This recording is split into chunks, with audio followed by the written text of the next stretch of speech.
In the last video, we taught you all about the recording process and exactly how it works. Today, we're going to be telling you about the mixing process. The purpose of the mix is to identify the unique role of each instrument and use the right tools to highlight that role. You want every instrument to play its part and be the best that it can be in the song. Even though the mixing process when you're baking a cake is probably actually one of the easiest steps, in audio production, it's actually one of the hardest and most specialized steps. This is definitely where you might consider bringing in a professional.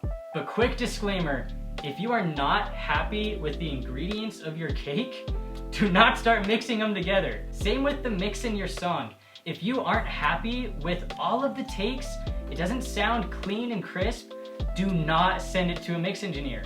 They can't fix it. You're just gonna end up spending lots of money to get back songs that you're not happy with. Let's talk about why mixing is really difficult. Obviously, it's not physically difficult at all, but what separates a good mixing engineer from all of the rest of us is years of experience fine-tuning their ears. All the YouTube videos out there are awesome at showing you exactly how to mix and how to use the tools, but they're not going to help you at all fine-tune your ears and gain the experience you need to know what to mix and how to make a mix sound good. The mix engineer's unique talent is to use your rough mix and the recordings that you took in the recording phase to mix together a wonderful sounding song.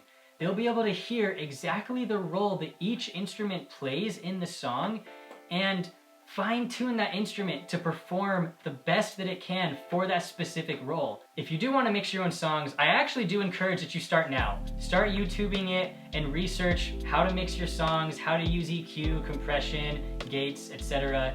Just recognize that it's going to take you some time before you are sincerely happy with your mix.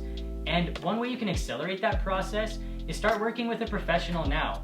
As you work on your songs and you mix them yourself, also send them to a mix engineer and compare and contrast the differences between your mix and their mix.